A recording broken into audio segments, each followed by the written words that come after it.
Comme tous les marchés, c'est une rencontre entre l'offre et la demande. On ne vend ici ni sa vieille voiture, ni sa machine à laver, mais sa progéniture. Sur ces petites annonces, âge, taille, diplôme, revenus, traits de caractère. Ses parents recherchent un partenaire pour marier leurs enfants, qu'ils proposent tout simplement au mieux offrant. Pour ma fille, je cherche un homme gentil, avec qui elle pourra s'entendre. Mais elle exige surtout quelqu'un qui a de l'argent, qui a une bonne situation. Il n'y a pas d'autre endroit à Shanghai pour faire ce genre de marché. Si je viens ici, c'est pour résoudre mon principal problème, marier ma fille. Alors ça parlemente, ça négocie.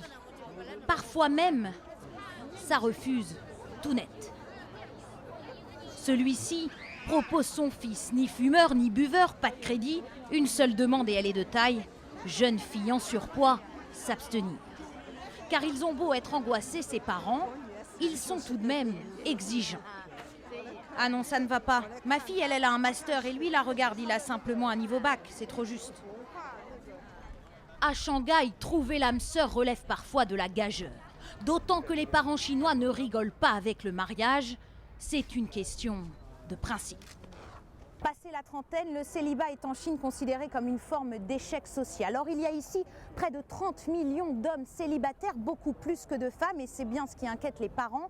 D'ici 5 ans, un jeune Chinois sur 5 sera dans l'incapacité mathématique de se trouver une épouse. Se marier à tout prix.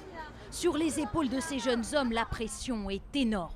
Alors pour calmer les ardeurs des parents, ce petit malin a trouvé la parade et a créé un site à cet effet, loueruneCopine.com.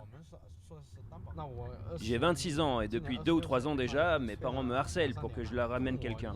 Beaucoup de garçons sont dans la même situation. Alors pour passer les fêtes de famille tranquilles, j'ai eu l'idée de payer une fille pour se faire passer pour ma petite amie auprès de la famille.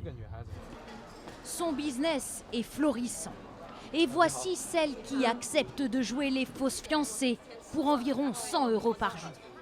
Étudiantes ou en recherche d'emploi, elles sont recrutées par des célibataires qui ne veulent pas décevoir leur famille. Le client me dit ce que je dois dire. Il me donne le script en quelque sorte et moi je récite. Il me dit à quel genre de questions m'attendre et pour le reste, j'improvise comme une actrice. Parfois, je suis un peu gênée de tromper les parents comme ça. Car eux, les pauvres, ils y croient vraiment.